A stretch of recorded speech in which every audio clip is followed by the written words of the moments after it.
በሰሜናዊ ምዕራብ ኢትዮጵያ ከሱዳን ወሰን አቅጣጫ በፌዴራል መንግስቱ ሰራዊትና በትግራይ ኃይሎች መካከል አዲስ ግጭት መቀስቀሱ ተገለጸ። በምዕራብ ትግራይ ሸረሪና ላይ ህወሓት መከላከያ ግልጽ ጦርነት ከፍቶብኛል ሲል ሚኒስትሩ ዶክተር አብርሃም በላይ በበኩላቸው ህወሓት ጦርነት አውጇል፣ ከወዲሁ ካልቆመ የከፋ ጉዳት ይከተላል ሲሉ አጣዳፊ ማስጠንቀቂያ ሰጥተዋል። ሰላም ጤና ይስጥልን። በሌላ በኩል በሳውዲ አረቢያ ተጨማሪ 3 ኢትዮጵያውያን በሞት የተቀጡበት አሰቃቂ ክስተትና የሀገር ውስጥ ጉዳይ ሚኒስቴር ይፋ ያደረገው ዝርዝር መረጃ ይዤላችሁ ቀርቤያለሁ። ቪዲዮን ላይክ በማድረግ አብራችሁን ቆዩ። ወደ ዝርዝሩ አልፋለሁ።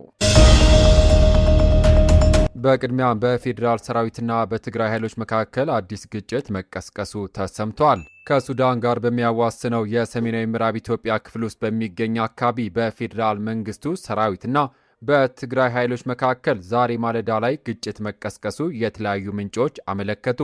አዲስ የተቀሰቀሰውን ግጭት በመጀመር በህወሓት የሚመራው የትግራይ ክልል አስተዳደርና የፌዴራል መንግስቱ ከፍተኛ ባለስልጣናት አንዳቸው ሌላኛቸውን ከሰዋል። በፌዴራል መንግስቱ የተቋቋመው የትግራይ ጊዜያዊ አስተዳደርና ፍርሶ የተቆጣጠረው ህዝባዊ ወያኔ ሓርነት ትግራይ ህወሓት ቅዳሜ ሐምሌ 5 2018 ዓ.ም ባወጣው መግለጫ የኢትዮጵያ መከላከያ በምዕራብ ትግራይ ሸረሪና በሚባል ስፍራ ላይ ግልጽ ጦርነት ከፍቷል ሲል ወንጅሏል። መግለጫው ጦርነት ያለው የተቀሰቀሰው ከዚህ ቀደም ሲደረጉ የነበሩ ወታደራዊ ዝግጅቶች፣ ትንኮሳዎችና የድሮን ድብደባዎችን ተከትሎ መሆኑን ጠቅሷል። የመንግስት አካላት ምላሽና የዶክተር አብርሃም በላይ መግለጫ እስካሁን ከፌዴራል መንግስቱ በኩል ስለ ክስተቱ በይፋ የተባለ ነገር የለም። ቢቢሲ ከመንግስት ኮሚኒኬሽን ጉዳዮች ሚኒስቴር እንዲሁም ከመከላከያ ሚኒስቴር የህዝብ ግንኙነት ማብራሪያ ለመጠየቅ በስልክና በአጭር የጽሑፍ መልእክት ያደረገው ጥረት ምላሽ አላገኘም። ነገር ግን የፌዴራል መንግስቱ ከፍተኛ ባለስልጣን የሆኑት የመስኖና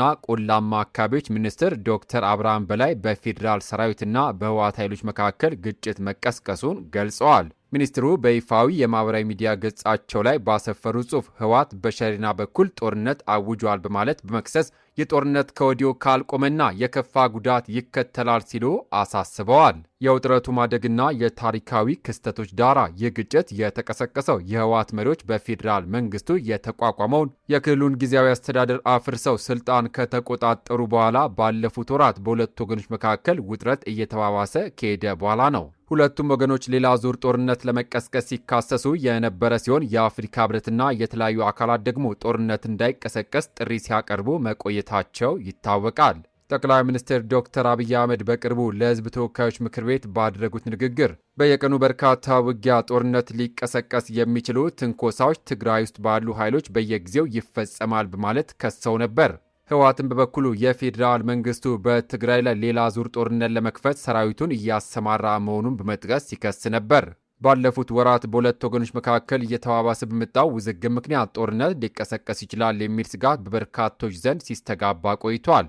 በ2013 ዓ.ም ተቀስቅሶ ለ2 ዓመታት የተካሄደ የእርስ በርስ ጦርነት በመቶ ሺዎች የሚቆጠሩ ሰዎች ህይወት እንደጠፋበት የአፍሪካ ህብረት ልዑክ የገለጸም ሲሆን የአፍሪካ ህብረት ከ3 ዓመት በፊት ሁለቱን ወገኖች በደቡብ አፍሪካ ፕሪቶሪያ ወደ ሰላም እንዲመጡ ካሸማገለ ወዲህ በክልሉ አንጻራዊ ሰላም ሰፍኖ ቆይቷል። የዶክተር ደብረጽዮን አነጋጋሪ ንግግርና የፌዴራል መንግስቱ ክስ ህጋዊነቱን ያጣው ህወሓት የሚመሩት ዶክተር ደብረጽዮን ገብረ ሚካኤል ከፌዴራል መንግስቱ ጋር ዳግም ጦርነት ይቀሰቀሳል ተብሎ በሚስተጋባበት ወቅት ሐምሌ 12 2018 ዓ.ም ለመቀሌ ነዋሪዎች ባደረጉት ንግግር የፌዴራል መንግስቱን እንደሚገዳደሩ በመግለጽ ዛሬ እንደ በፊቱ ብቻችን አይደለንም፣ ብዙ ወዳጆች አሉን ሲሉ ተናግረዋል። ደብረጽዮን አክለውን ብልጽግና ካሁን በኋላ ትግራይን ብቻ አይገጥምም፣ አገዛዙን እንደ ስጋት የሚቆጥሩ ሌሎች ኃይሎች አሉ።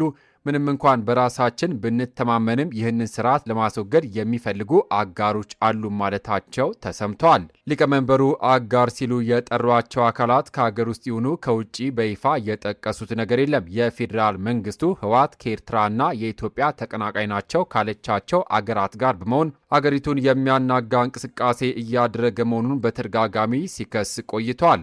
ህወሓት ባለፉት 2 ወራት በትግራይ ውስጥ የግዳጅ ወታደራዊ ምልመላ በማድረግ ዝግጅት እያደረገ መሆኑን በስፋት ሲዘገብ የነበረም ሲሆን በርካታ ወጣቶች ከምልመላውን ለማምለጥ ከክልሉ የወጡ መሆናቸው ተነግረዋል። ህወሓት በፌዴራል መንግስቱ የህልውና አደጋ እንደደቀነበት በመግለጽ ዝግጅት እያደረገ መሆኑን በይፋ በመግለጫውና በመገናኛ ብዙሃን ሲገልጽ ቆይቷል። ክቡራትና ክቡራን የዩቲዩብ ቻናሌ ቤተሰቦች በቻይና በኩል አዲስ የተቀሰቀሰው ግጭትና የሁለቱ ወገኖች የቃላት ጦርነት የፕሪቶሪያ የሰላም ስምምነት አደጋ ውስጥ ይከተዋል ብላችሁ ታስባላችሁ? ሀሳባችሁን ኮሜንት ላይ ጻፉልኝ። በሰሜን ኢትዮጵያ ያለው የአዲስ የጦርነት ስጋት እንደተጠበቀ ሆኖ አሁን ደግሞ በሳውዲ አረቢያ በሚገኙ ዜጎቻችን ላይ ከተሰማው አሳዛኝ የሞት ቅጣት ዜና መረጃ እንለፍ። በሳውዲ አረቢያ 3 ተጨማሪ ኢትዮጵያውያን በሞት መቀጣታቸው ተሰማ። ሳውዲ አረቢያ ዛሬ በአሲር ግዛት 3 ኢትዮጵያውያን በሞት መቅጣቷን አስታወቀች። 3ቱ ኢትዮጵያውያን ወደ ሳውዲ አረቢያ ግዛት ሐሺሽ ለማስገባት ተባብረዋል ተብሎ መከሰሳቸውን የአገር ውስጥ ጉዳይ ሚኒስቴር በመግለጫው ላይ አመልክቷል።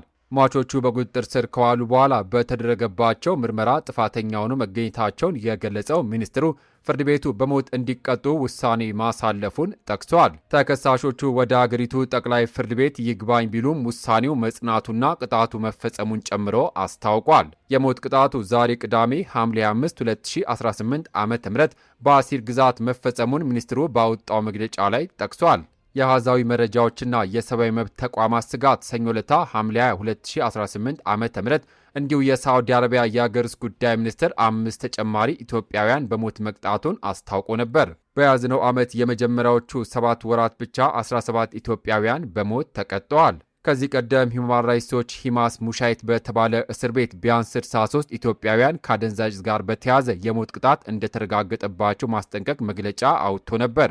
የኢትዮጵያ ውጭ ጉዳይ ሚኒስቴር ጥረት የኢትዮጵያ ውጭ ጉዳይ ሚኒስቴር ሐምሌ 6 2018 ዓ.ም ባወጣው መግለጫ የኢትዮጵያ መንግስት ከሳውዲ አረቢያ የሚመለከታቸው አካላት ጋር የሕግ ሂደት ላይ ያሉና የፍርድ ውሳኔ የተላለፈባቸው ኢትዮጵያውያን በተመለከተ ከሚመለከታቸው የአገሪቱ ባለስልጣናት ጋር በቅርበት እየተነጋገረ መሆኑን አስታውቋል።